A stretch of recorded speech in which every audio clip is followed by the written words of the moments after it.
illallah, la ilaha illallah, la ilaha illallah, la ilaha illallah. Kediri. Cerisma Dharma Ardiansyah, warga Ngronggo, Kota Kediri, terdakwa kasus dugaan penipuan dan penggelapan terkait koperasi NMS, NMSI atau yang lebih dikenal dengan investasi bodong madu lanceng, divonis 3 tahun 4 bulan oleh Majelis Hakim Pengadilan Negeri Kota Kediri, karena dinilai terbukti melakukan penggelapan dana nasabah dengan mengalihkan dana nasabah dari koperasi NMS ke koperasi NMSI tanpa persetujuan nasabah. Karena koperasi NMS yang dipimpin Cerisma tidak pernah melakukan rapat anggota tahunan, RAT, sehingga mengakibatkan kerugian dengan hilangnya uang milik nasabah. Vonis majelis hakim ini lebih ringan disebanding tuntutan jaksa penuntut umum, JPU, yaitu 4 tahun penjara. Koperasi NMS yang diketuai Cerisma Dharma Ardiansyah, dinilai berkaitan erat dengan koperasi NMSI yang diketuai Christian Anton Hardianto, yang kini berstatus dalam pencarian orang, DPO, yang juga kakak kandung Cerisma. Sebab, saat peralihan nama dari koperasi NMS ke NMSI, terjadi peralihan secara otomatis sejumlah aset koperasi NMS, seperti mobil, nasabah, gedung, gudang, hingga uang milik nasabah koperasi NMS. Usai persidangan, tim penasehat hukum Cerisma, Justin Malo SH, mengatakan pihaknya masih pikir-pikir apakah akan melakukan banding atau tidak atas putusan majelis hakim itu. Meski demikian, dia mengaku kecewa terhadap putusan hakim itu. Dia menilai, putusan majelis hakim itu di luar bayangan dirinya. Kami kecewa dengan putusan hakim. Dakwaan pertama tidak terbukti, tapi dialihkan ke dakwaan lain penggelapan dalam jabatan, ujar Justin. Gini, saya kecewanya sama majelis.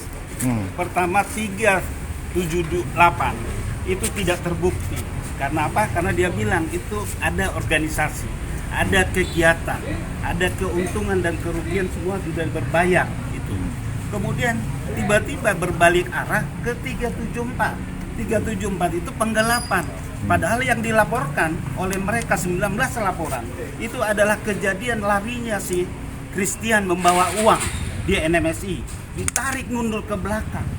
Sejak NMS di mana terdakwa sebagai ketua, itu uangnya dialihkan. Padahal itu tidak pernah ada masalah, tidak pernah dipermasalahkan dan tidak pernah dilaporkan dari 19 itu.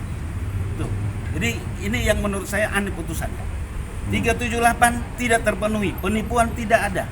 Karena apa? Karena organisasinya koperasi ada, kemudian ada kegiatan, ada pembayaran, beres semua, tidak pernah ada masalah. Tapi kenapa kok tiba-tiba ada 374 penggelapan dalam jabatan? Uangnya dialihkan katanya. Padahal laporan semua ditujukan kepada NMSI, di mana ketuanya melarikan diri yang uangnya ada di situ. Pak, itu di dakwaan ada muncul nggak pasal 374-nya itu, Pak? Ada 374. Tetapi begini, kalau dasar pertimbangannya tadi tidak ada RAT katanya begitu. Tidak ada RAT. Permasalahannya sejak dialihkan itu namanya penggelapan, ada pada dia barang itu dimiliki, kemudian pada saat diminta tidak diserahkan, itu penggelapan. Sementara itu, para korban investasi bodong madu lanceng tampak merasa puas dengan keputusan itu. Sebab, majelis hakim setidaknya menyatakan bahwa Cerisma bersalah telah melakukan penipuan, penggelapan terhadap para nasabah koperasi NMS, NMSI dengan kerugian mencapai ratusan miliar. Kami merasa puas dengan putusan ini. Setidaknya, perkara pidananya sudah terbukti bersalah, ujar Agus PSH, penasehat hukum, PH, para korban madu lanceng. Menurut Agus, perjuangan mereka masih belum selesai pada batas terbuktinya perbuatan pidana yang dilakukan oleh Cerisma.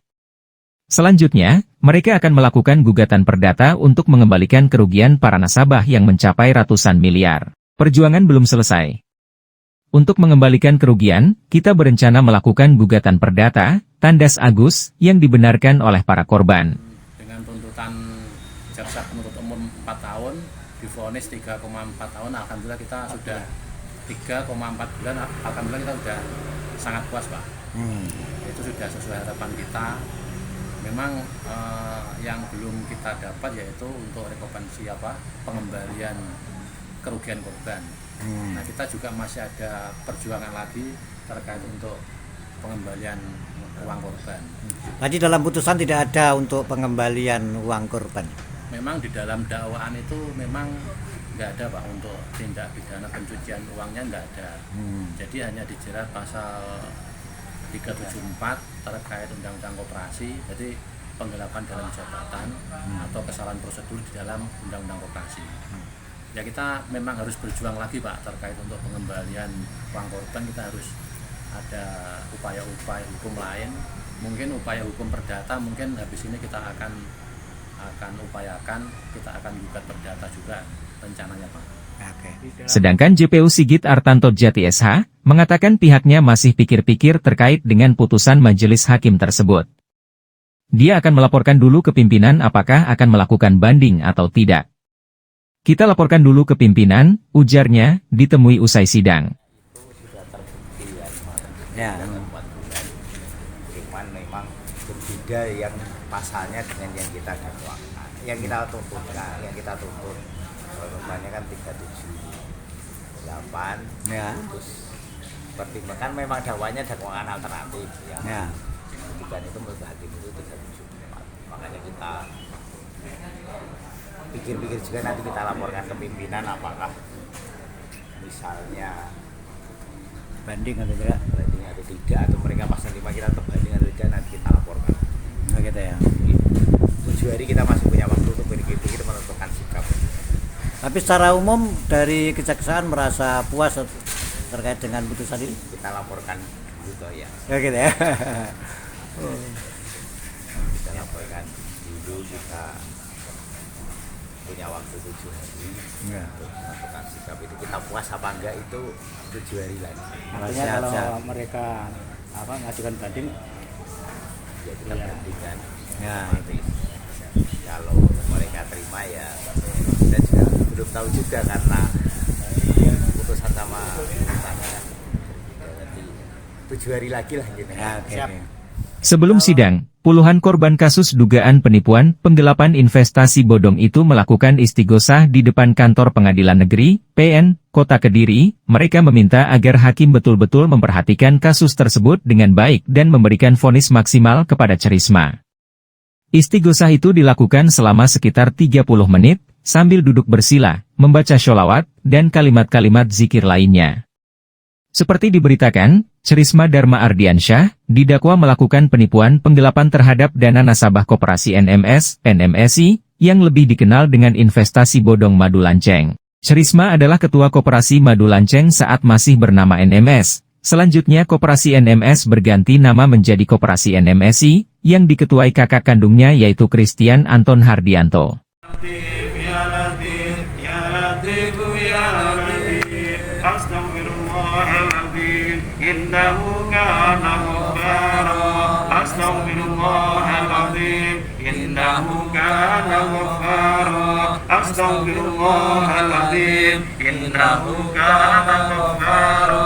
Astaghfirullahaladzim, innahu